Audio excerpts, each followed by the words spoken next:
oh, goodness gracious, Tamara, blackface, he's at it again. He's going on about misinformation and disinformation. This is the guy, I've lost track of the scandals. The We Charity, the Trudeau Foundation, Chinese interference allegedly in our elections, SNC Lavalin, Jody Wilson-Raybould. I mean, Aga Khan. Oh, yeah. Like I said, I've lost track. You know, it's like I need a score card.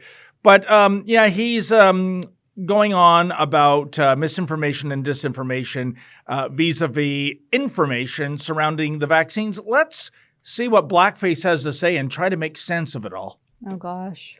Good luck.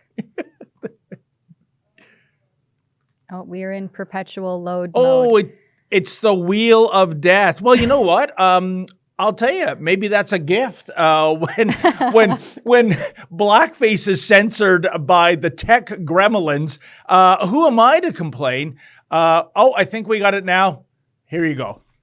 Well, if someone looks outside and says it's a beautiful blue sky sunny day today, we would know that's wrong, because our experience here in Ottawa, our experience looking out the window tells us otherwise.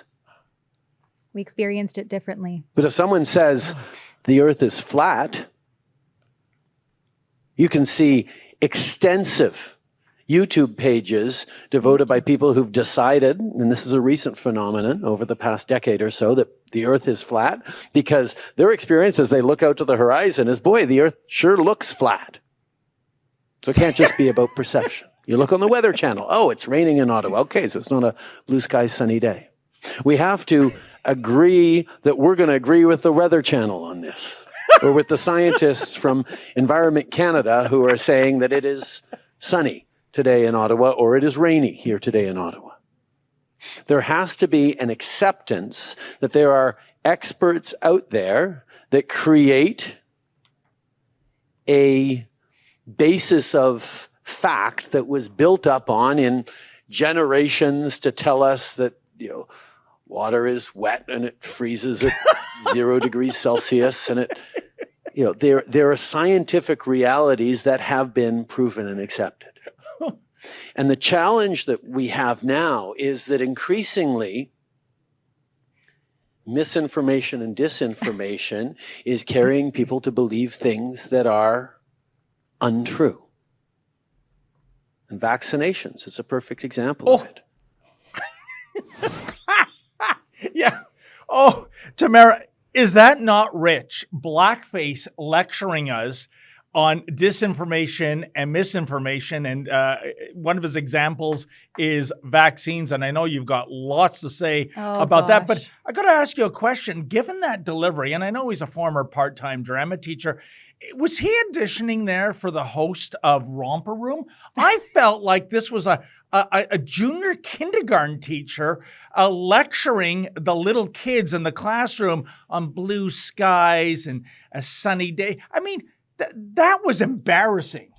It really was. It coming from the government who, you know, espoused this claim as safe and effective, and now is slowly trying to backpedal on the fact that they incentivized people to go out and get this vaccine, when really their incentivization was straight up coercion, because they stole people's gainful employment, stole away their ability to get EI, so employment insurance, for anyone who was found to be in non-compliance with a workplace safety mandate, i.e. the COVID-19 vaccine mandate.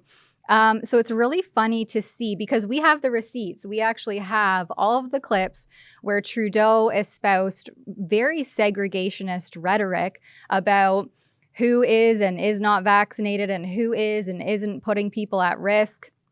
I mean, he even went so far as to say, don't you dare think that you can get on a plane, a train, or I think he said automobile, and put my children at risk. The rhetoric espoused by Trudeau when he campaigned on the COVID-19 wedge issue of vaccination was astounding to see from an apparently Democratic leader. But now they're backpedaling completely and pretending like none of that stuff happened. Actually, we have the next clip here is that Trudeau says he didn't force anybody to get the jab. Oh, yeah, right. Like any modern bit of medical advancements, there are potential side effects in vaccinations. And there are people who've probably gotten very sick from vaccinations, on the billions of people who've been vaccinated against COVID over the past few years. But there are far more people who obviously have died due to COVID, died from not getting vaccinated. And the idea that people can fly in the face of science, well, individuals are allowed to make their own choices. There may be all sorts of different reasons why someone is hesitant to get vaccinated. But I make a distinction, and I have always have, between someone choosing for personal reasons to choose not to get vaccinated and someone deliberately using misinformation to mislead and scare other people with so-called facts that aren't facts at all, that lead them to make a choice that endangers their lives and the lives of other citizens. So as Prime Minister, through the greatest public health crisis that we've faced in 100 years in this country, since the Spanish flu, my responsibility was to keep as many Canadians alive as possible.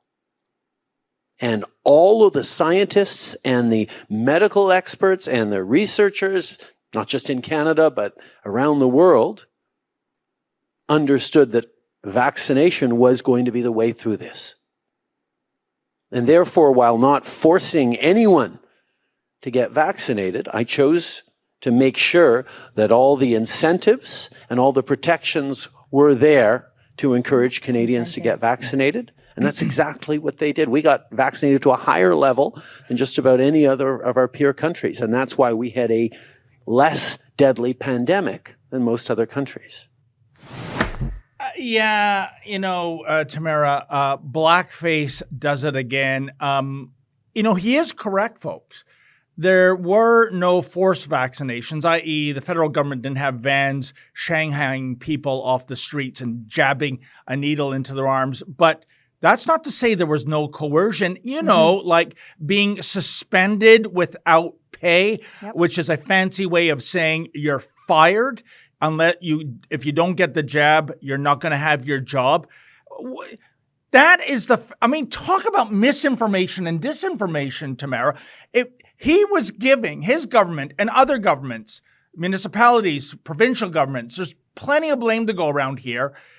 They were giving people, millions of Canadians, an economic death sentence unless they complied.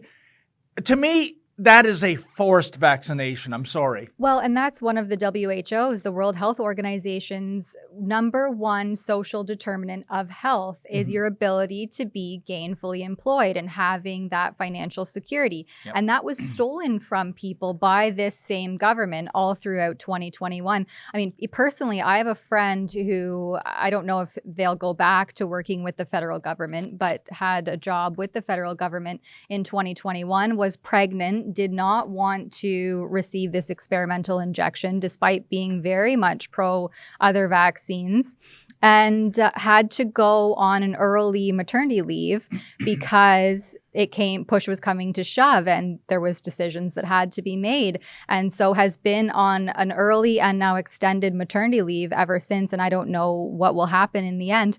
But it's very clear from also the people that I've heard from, both in journalistic reporting, but also in my personal life, that this government instituted a heavy-handed vaccine mandate. Either you get it or you'll face job loss. And the funny thing is that these injections were once sold to us as 100% safe and effective, right?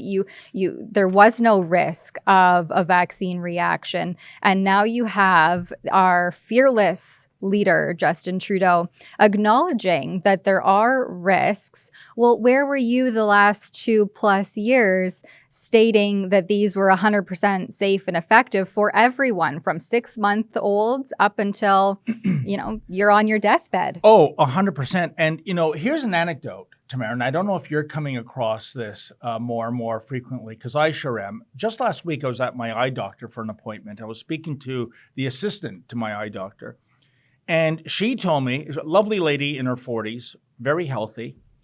She said that she got the 2 jabs and the 2 boosters. Wow, 4. Yes. Total buyer's remorse. You want to know why? She got COVID 3 times after 2 jabs. And so it doesn't even work. Well, and the people that are pro-vaccine, they say that, you got COVID, but you see, here's the benefit. If you hadn't had your jabs, it would have been much more severe. How can you prove that? Exactly. You can neither prove or disprove that. I also want to say, too, in the first clip, I really take umbrage to this. Trudeau comparing people who have hesitancy to getting vaccinated with an experimental mRNA vaccine. He called them, he drew the parallel to flat earthers, right? It's not the first time. That's astonishing. And I know, I know we're going to get, feedback from people that believe this. There's even a flat earth convention that takes place every year. I'd love to cover that. I think it would be a descent into madness, but I think that's more a product of the internet. I mean, put another way, Tamara, you're aware of the bronies, right? These are jabronis? No, not jabronis, the bronies. These are mature adult males that are obsessed with My Little Pony. Oh. And what I'm saying, and until recently, there was an annual convention, drew thousands of them. And I think before the internet, Tamara, say I had that obsession, I'd be in my basement going, oh my God, I am obsessed. I'm obsessed with a cartoon. You're not making this up. Yeah, no, I'm not. I'm obsessed with a cartoon that's targeted towards girls aged 3 to 7. Gross. What is wrong with me? I need psychiatric help. But you go onto the internet, and you know what? You find out there's clubs, there's conventions, there's thousands of people like that. Hey, I'm part of a thing, I'm a brony, and say it loud, say it proud.